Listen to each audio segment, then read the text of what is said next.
안녕하세요. 대한민국에서 기계 산업을 가장 쉽게 설명해 준다고 자부하는 대기업의 멘토 김기동입니다. 자, 오늘 영상은 주가와 관련된 이야기를 할 건데요. 투자에 있어서 가장 중요한 부분은 투자의 리스크를 줄이고 확률을 높이는 작업입니다. 그러기 위해서는 이 기업의 과거 주가에 기여한 사건들, 그리고 모멘텀들을 분석해야 되기 때문에 이번 시간에는 이 부분에 대해서 집중적으로 분석을 해보겠습니다. 그리고 영상을 보시면서 이 영상의 기본적인 분석이 궁금하신 분들은 저희 대기업 채널에 올려놨기 때문에 이 부분은 좀 참고를 해주시면 정말 감사할 것 같습니다. 설명을 하기 앞서서 넥슨 바이오가 어떤 회사인지 간단하게만 설명드리면요. 이 CNC 자동 선반을 주력으로 하는 공작 기계 업체입니다. 하지만 다른 신규 사업들을 많이 하고 있기 때문에 이런 부분들을 제가 지켜볼 필요가 있겠고, 21년 4월에 이 포스트리스 인베스트먼트 등을 설립하는 등 이 바이오 사업에 진출하는 회사라고 설명을 드릴 수 있겠습니다. 또한 이런 CNC의 자동 선반에 대한 개념이 좀 낯설게 느껴지시는 분들이 계실 텐데요. 간단하게 설명을 하면 이는 이 컴퓨터 자동 제어 기술을 기반으로 해서 완제품 소재를 대량으로 생산을 할 수 있는 FA, 즉 공장 자동화 장비라고 할 수 있겠습니다.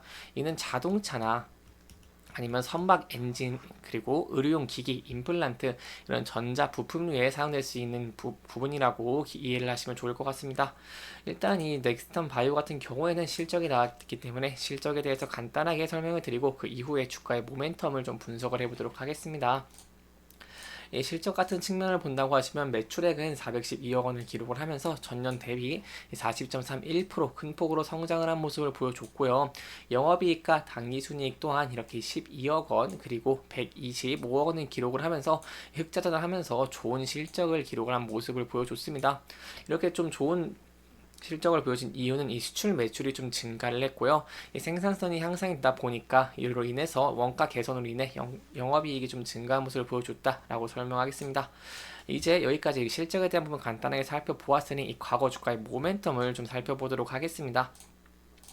이 차트를 보시면 넥슨 바이오 같은 경우에는 이렇게 이슈에 따라서 주가가 큰 폭으로 상승을 한 모습을 보여줬습니다. 세부적인 내용을 살펴보면요. 이 과거 23년 4월 4일에 이렇게 EV 첨단 소재가 국내 기업에 추산한 리튬 공급 완료 모멘텀이 지속을 하면서 여기 상한가 속에서 넥슨 바이오가 틀의 주주라는 점이 부각되면서 더 주가가 상승한 모습을 보여줬고요. 거기에 이어서 EV 첨단 소재가 이렇게 다이나믹 디자인 지분가치 부각 등의 급등을 한 모습을 이렇게 보여줬습니다.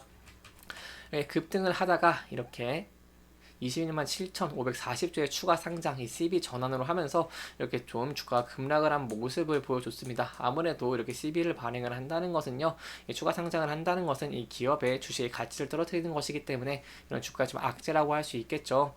이렇게 주가가 하락하는 모습을 보여주다가 이렇게 2차전지 핵심 강물 리튬 확보 소식에 상한가를 좀 가는 모습을 보여주기도 했고, 그 이후에는 이제 이런 관계사 로스비보 테라퓨틱스와 좀 연관이 있는데요.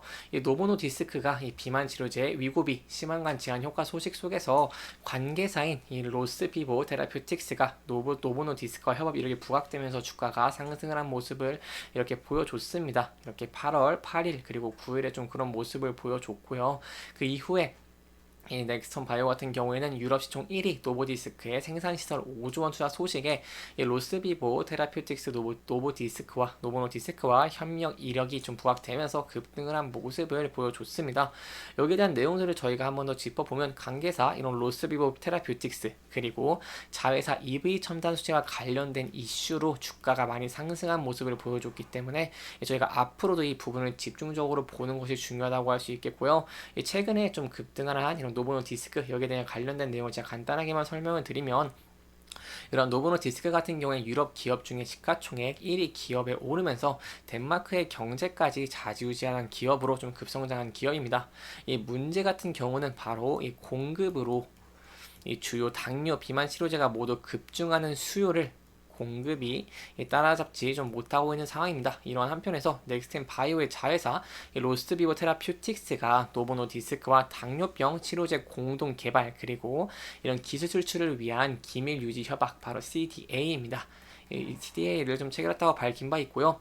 또 일라의 릴리와도 이 당뇨 비만 치료제 상업적 개발을 위해서 이 물질 이전 계약서를 체결한 모습을 보여줬기 때문에 이러한 소식이 앞으로도 좀 부각이 된다고 한다면 여기에 더해서 넥스턴 바이오가 주가가 좀 상승할 가능성이 좀 있는 기업이다라고 볼 수 있겠습니다. 이렇게 이번 영상은 넥스턴 바이오의 실적에 대해 간단하게 짚어보면서 이 과거에 주가가 상승했던 모멘텀들을 조금씩 짚어보면서 진행을 했고요. 이렇게 영상 잘 보셨다면 좋아요와 구독을 부탁드리겠습니다. 그리고 해당 영상뿐만 아니라 대기업에서는 그 누구보다 열정적인 멘토들이 많으니까요. 부디 타 종목의 영상도 시청해 주시길 바라며 오늘 영상 마무리하도록 하겠습니다. 끝까지 시청해 주셔서 감사합니다.